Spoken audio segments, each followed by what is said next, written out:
जय श्री कृष्ण। सूत जी बोले, भगवान विष्णु को संतुष्ट करने वाले विष्णु पंचक नामक व्रत संसार में प्रसिद्ध है, इसके विषय में बताइए।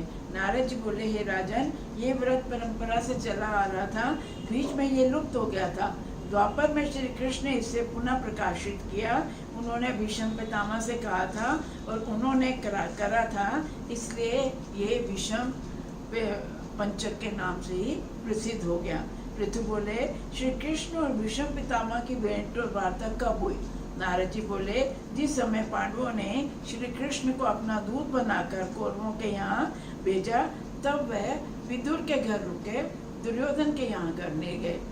ऐसा जब हम भगवान को भोग लगाते हैं तब ऐसे ही कहते हैं, दुर्योधन साग विदुर, दुर्योधन का मेवा था कि साग विदुर कर खाए। तो ये विदुर जी के घर गए, दुर्योधन के घर नहीं गए।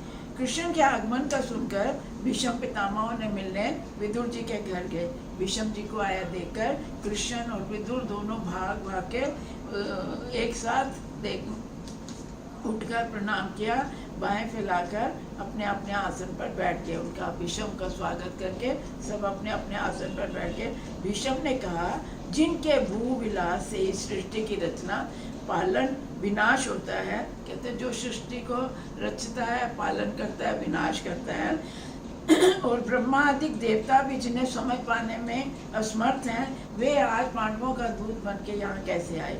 और उन्होंने इस बाकी सबको छोड़कर पांडवों को ही सेवा करना क्यों स्वीकार करा? भीष्म पितामह श्री कृष्ण से पूछते हैं। श्री कृष्ण बोले, हे गंगा पुत्र, आपने जब पूछा, यद्यपि वह बहुत गोपनीय है, फिर भी मैं आपके भक्ति के वशीभूत होकर उसको कहता हूँ, सुनो। मेरे लिए संसार में अनेकों व्रत प्रचलित हैं, परंतु उनमें भक्ति योग के समान कोई नहीं है।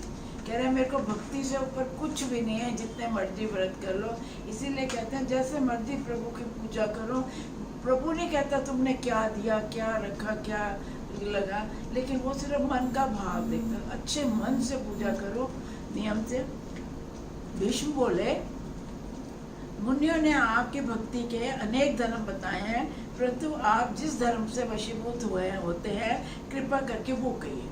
आप किस तरह की भक्ति के वशीभूत होते हैं, मेरे को वो कहिए। श्री कृष्ण बोले, पूर्व कल्प में उज्जैनी नगरी में एक ब्राह्मण के कवि, शुचि, दृढ़, दांत और हंस नामक 5 पुत्र होते हैं।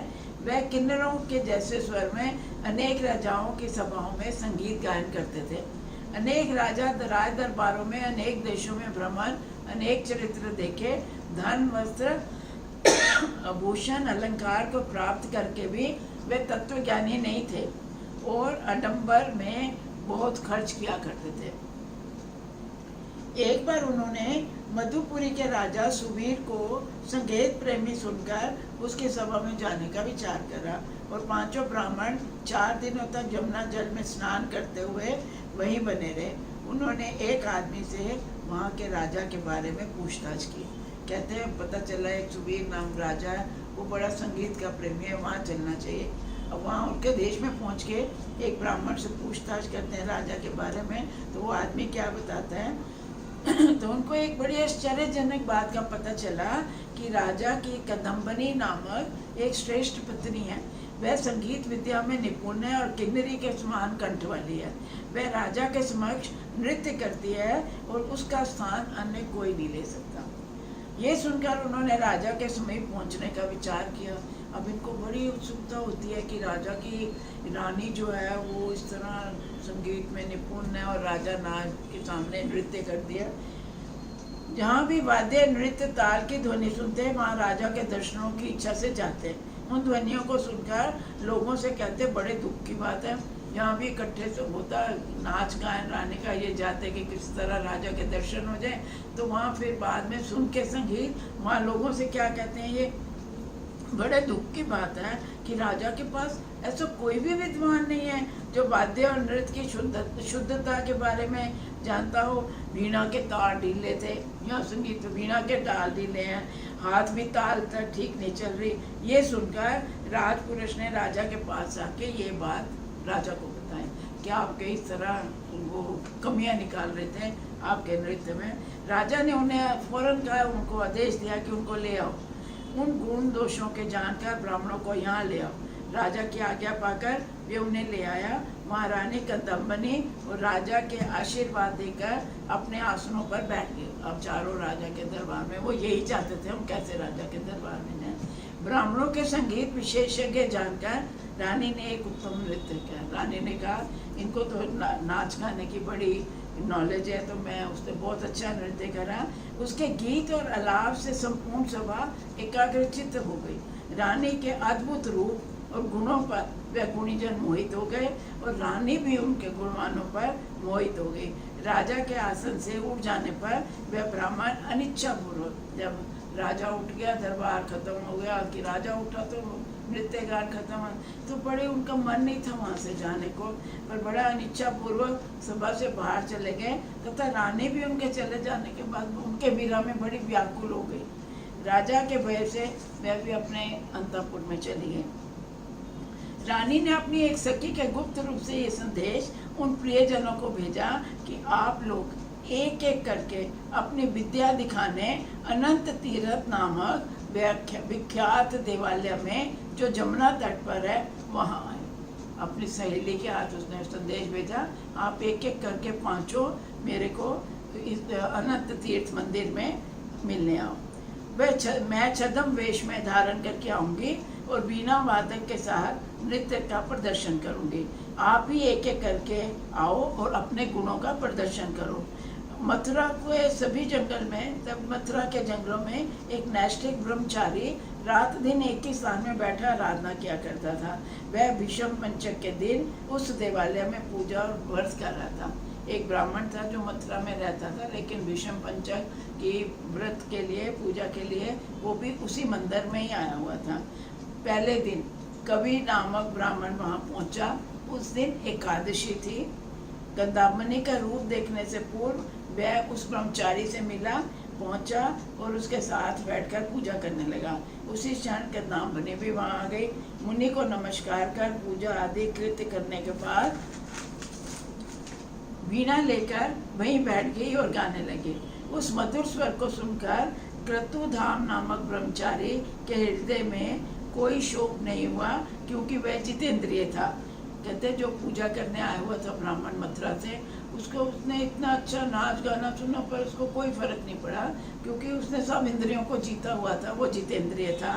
उसकी संगति में रानी और कवि नामक ब्राह्मण का भी शुद्ध हो गया। जो कवि नामक ब्राह्मण को रानी ने बुलाया था, वो उसका और रानी उनका भी चित्त जो है शुद्ध हो गया और किसी को भी काम वासना ने नहीं सताया। कदम्बनी और कवि रात भर जागरण, नृत्य, वीणा गायन करते रहे। बाद में मुनि ने गोमत का आचमन करते देखकर कवि ने भी वैसा ही किया। गोमत का आचमन उसने ब्राह्मण ने किया, तो वो कवि जो आया था जिसका नंबर था उस दिन, उसने भी आचमन किया। प्रातःकाल रानी भी राजभवन चली गई। अब दूसरे दिन द्वादशी तिथि को कवि ने नगर में धन आभूषणों आदि सब दान किए और विरक्त होकर भगवत भक्ति के लिए चला गया। अब जो रात को सारी रात आया, दूसरे दिन द्वादशी थी, उसने सब कुछ अपना दान पुण्य करके और विरक्त होकर भक्ति करने चला गया। दूसरे दिन शुचि नाम ब्राह्मण, उसने भी वैसे ही आया, उसका नंबर था शुचि का। दूसरे दिन आया, उसने भी मुनि को देखा, पूजा करी। रानी आया, शुचि और उन्होंने खूब गान बजना, गायन, नाच जो भी करना था अपना अपना गुण दिखाया। फिर वैसे ही जब मुनि की पूजा खत्म हुई, उसने गोमूत्र का सेवन किया और मुनि की संगति में उसने भी सेवन करा और अपनी इंद्रियों पर विजय पाई, अपना सब कुछ दान कर दिया। दूसरे के साथ भी ऐसे ही हुआ। आया, मुनि को मिला, मुनि के साथ बैठ के पूजा की। रानी आई, सबने अपना अपना गुण दिखाया, पर किसी को काम वासना ने नहीं सताया, क्योंकि वो मुनि के साथ पूजा करने और उनके जो आचमन वो देता था पीने के लिए, उसका असर हुआ। अब ये दूसरा भी आया, इसको भी बड़ी आसक्ति हो गई दुनिया से। ये भी सुबह घर गया, रानी अपने घर गई, तो इसको आसक्तियों से त्याग कर भगवान के प्रेम करना सर्वोत्तम भक्ति है। ये भी तीर्थ यात्रा में चला जाता है। पहला आया रानी के साथ, पहले कभी आया रानी के साथ सारी रात बिताई एकादशी को, दूसरे दिन सब कुछ दान करके चला गया। दूसरे दिन ये आया शुचि आया, इसने भी वैसे ही किया, पूजा की मुनि के साथ, वो पूरा नाच गाना करके, पर किसी को काम ने नहीं सताया और ये भी विरक्त होकर भक्ति करने चला गया। त्रयोदशी के दिन दृढ़ नामक ब्राह्मण वहाँ आया, उसने भी वैसे ही किया जैसे पहला और दूसरे ब्राह्मण ने करा था, और वो भी उसने भी गोदूध, पहले ने क्या जब कभी आया उसने गोमद का आचमन किया। दूसरे दिन जो शुचि आया मुनि ने उसको गोमूत्र का आचमन दिया। तीसरे दिन अब ये आया उसी तरह आया जैसे पहले और दूसरे आए थे, इसने गोदुग्ध का आचमन किया, कंदमनी का नृत्य गीत आदि उसके साथ किया, काम वासना किसी को नहीं सताई। ये भी शुचि और कवि की तरह तीर्थ स्थान में चला गया भक्ति करने के लिए। चतुर्थी की मुनि की पूजा के लिए उसने मुनि ने वैसे ही पूजा कराई, इन्होंने आचमन किया रानी, और उसने नृत्य किया, किसी को काम ने नहीं सताया। सुबह रानी अपने घर चली गई और ये उस दिन इसने मुनि ने गो घी इसका आचमन पान कराया और शुद्ध सत्व बन गया। रानी का रूप देखकर विरक्त होकर, वो भी विरक्त होकर सब कुछ स्नान करके तीर्थ यात्रा में। अब पांचवा पूर्णमासी के दिन हंस नामक ब्राह्मण वहाँ पहुँचा, उसने भी मुनि को प्रणाम किया, रानी को नाच गाना सब करके, और कुछ भी नहीं। उस दिन उसने मुनि ने गोदधि खिलाया। पहले दिन मुनि ने जो कवि आया, कवि नामक ब्राह्मण आया, उसको गोमद का आचमन कराया। द्वादशी की तिथि दूसरा ब्राह्मण शुचि आया, उसको गोमूत्र का। तीसरे दिन दृढ़ नामक ब्राह्मण आया, उसको गो के दूध का। चौथे दिन जो ब्राह्मण आया उसको गो के घी का। और पूर्णमासी पांचवें दिन जो ब्राह्मण आया उसको गो की दही का। पांचों के पांचों विरक्त होके तीर्थ यात्रा या अपने विरक्त भक्ति के लिए चले जाते हैं। राजा को जब ये सब पता चला कि रानी ऐसे 5 दिन गई, एक एक ब्राह्मण भी वहाँ आया और ये सब हुआ, तो उसको घर में बंद कर दिया कि ये तो रोज रात को चली जाती है। जब उसको पता चला बड़ा गुस्सा होता है, उसको घर में बंद कर दिया। इस प्रकार पांचों ब्राह्मणों ने मथुरापुरी के मुनि के साथ मेरा व्रत किया। मथुरा से जो ब्राह्मण व मुनि वहाँ ठहरा हुआ था, उस क्रतुधाम, उसके साथ इन्होंने मेरा 5 दिन तक व्रत किया। आंवले की छाया में श्राद्ध करना, हाँ, जिसने आंवले की छाया में श्राद्ध किया हंस युधिष्ठिर बना। काशी के दिन जिसने जागरण करा वो अर्जुन बना। कवि आया वो अर्जुन बना। शुचि सहदेव बना, दांत नकुल बना और दृढ़ भीम बना। और जो रानी थी वो द्रौपदी बनी। इसीलिए मैं इनके वश में हूँ कि इन्होंने भीष्म पंचक का 5 दिन व्रत किया मेरा। पांडव प्राचीन काल में इस पवित्र व्रत को कर चुके हैं। इसके बाद आपने किया और भीष्म पंचक के नाम से प्रसिद्ध हुआ।